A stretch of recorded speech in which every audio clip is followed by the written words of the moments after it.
বন্ধুরা চলে এসেছি পিঙ্কির কিচেন উইথ কিচেন টিপসে। একটা স্পেশাল রান্না হচ্ছে। দেখো এখানে আমি তেল দিচ্ছি, দু রকম তেলে দিচ্ছি, সর্ষের তেল আর রিফাইন অয়েল, সোয়াবিন তেল দুটো দিচ্ছি। এগুলো শুকনো লঙ্কা, তেজপাতা, গরম মশলা দিচ্ছি। এই যে দেখো, আর হচ্ছে জিরা ওরকম দিয়েছি। পনিরগুলো ভেজে তুলে রেখেছি। এই যে কাঁচা লঙ্কা নিয়েছি, অনেকগুলো লাগবে। এই যে আদা এতটা লাগবে। আর এই যে লবণ হলুদ দিয়ে সিদ্ধ করে রেখেছিলাম আমি। আর ছোলার ডালটা আলু দিয়ে সিদ্ধ করে রেখেছি।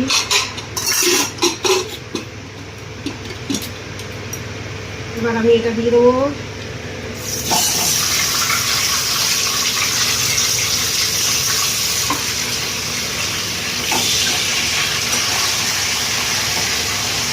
এটা আমি ডিপ ফ্রিজে রেখে দিয়েছিলাম। আগের থেকে অনেক বেশি করে কাটা হয়েছিল, অনেক বড় এসব ছিল গাছের।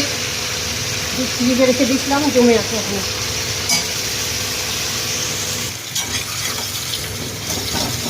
আগের থেকে বের করলে একটু অনেক আগে বের করা ছিল আমার। ডিপ ফ্রিজে রেখে দিচ্ছিলাম। তো এবারে কাঁচা লঙ্কা অনেকগুলো লাগবে, নাহলে ভালো লাগবে না, ঝাল ঝাল লাগবে। কাঁচা লঙ্কাটা দিয়ে দিলাম। এবার দেবো আদা, পুরোটা আদা মনে হয় লাগবে।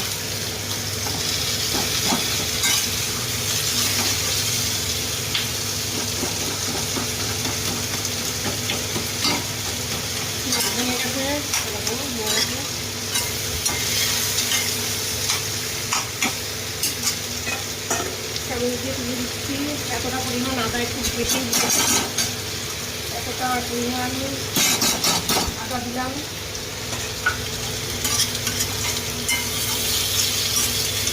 আদাটা যেহেতু কাঁচা, আদাটা একটু সময় ধরে নাড়াচাড়া করে পরে বাকি মশলাগুলো দেবো।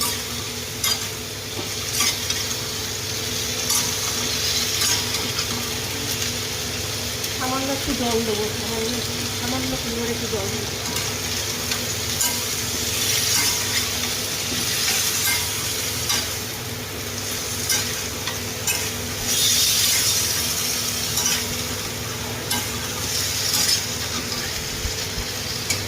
ইঁচড়ের একটা স্পেশাল নিরামিষ রেসিপি। এই রেসিপি থাকলে গরম ভাতে আর কিছু লাগবেই না।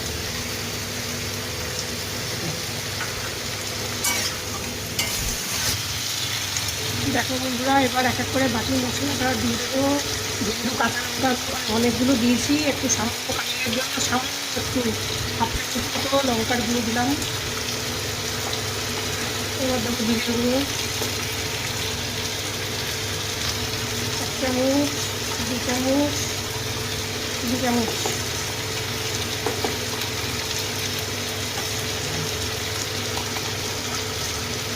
এটা হলুদ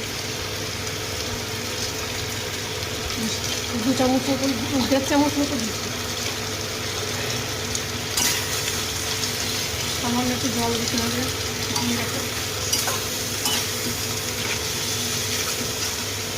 আর লবণটা তোমরা রান্নার পরিমাণ অনুযায়ী, কতটা ইঁচড় আছে সেই পরিমাণ অনুযায়ী, আমার তো এখানে অনেকটাই আছে, তারপরে ডাল যাবে মধ্যে, সেই পরিমাণ অনুযায়ী তোমরা দেবে। আমার লবণটা বেশিই লাগবে।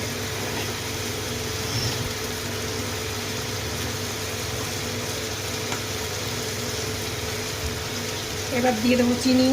চিনিটাও একটু বেশি দিতে লাগবে, পরিমাণ অনুযায়ী দেবে।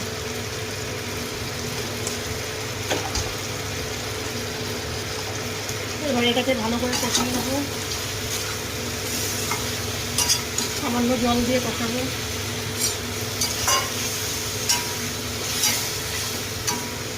এই রেসিপি এই প্রথম করছি, এর আগে কোনোদিনও আমি করিনি। করেছি পনির দিয়ে করিনি।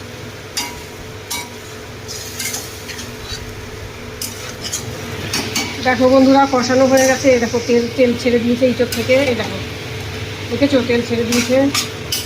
এবার এই দেখো, ডালটা আমি সিদ্ধ করে রেখেছি, গলেনি, গলে ঘ্যাট হয়নি। এটা হচ্ছে ছোলার ডাল, আলু দিয়ে সিদ্ধ করে রেখেছি। আলু কুচি কুচি করে দিয়েছি। দেখো আলু, এই দেখো আলুগুলো দেখতে পাচ্ছ? দেখো আলু কুচি কুচি করে দিয়েছি, 2টো আলু দিয়েছি ছোটো ছোটো।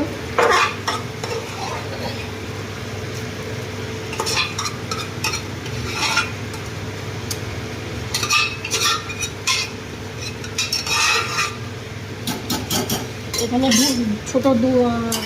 ছোটো সাইজে এরকম সাইজের 2 বাটি ছোলার ডাল আছে। এবার এটা দিয়ে একটু নাড়াচাড়া একটু কষিয়ে নেবো ডালটা।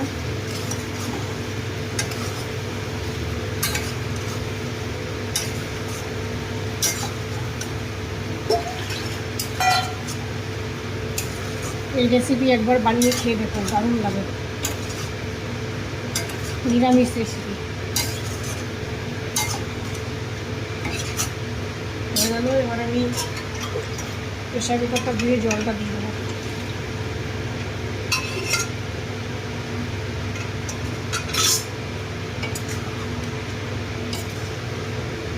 আর লাস্টে দেখো ঘি, গরম মশলা আর ঘি দেবো লাস্টে। আর পনিরটাও আমি লাস্টে দেবো।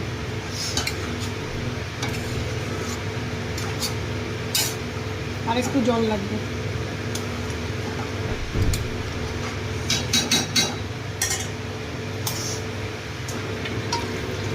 ব্যাস, আর জল লাগবে না। এবার এটা ভালো মতন ফুটবে। ফোটার পরে ঘি, গরম মশলা দিয়ে পনিরটা দিয়ে দেবো। পনির কখনো আগে দিতে নেই। আর পনির বেশি ভাজতেও নেই, টিপস সেটা। পনির হালকা করে ভাজতে হয়।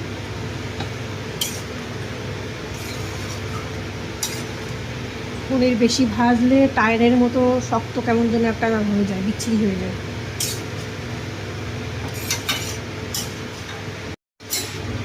দেখো বন্ধুরা, এইবার আমি দিয়ে দেবো পনিরটা দিয়ে দেবো। পনিরটা দিয়ে দিলাম। এবার ঘি আর গরম মশলাটা দিয়েই ব্যাস কমপ্লিট। গরম মশলা,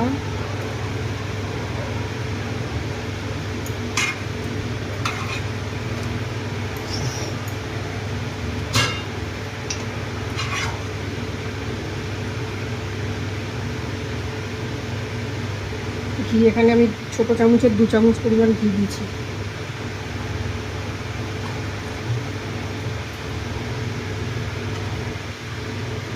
এবার অফ করে দেবো গ্যাসটা।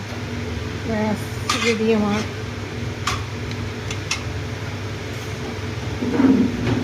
বেশি বেশি করে লাইক, কমেন্ট, শেয়ার করো। সবাই ভালো থেকো। টাটা।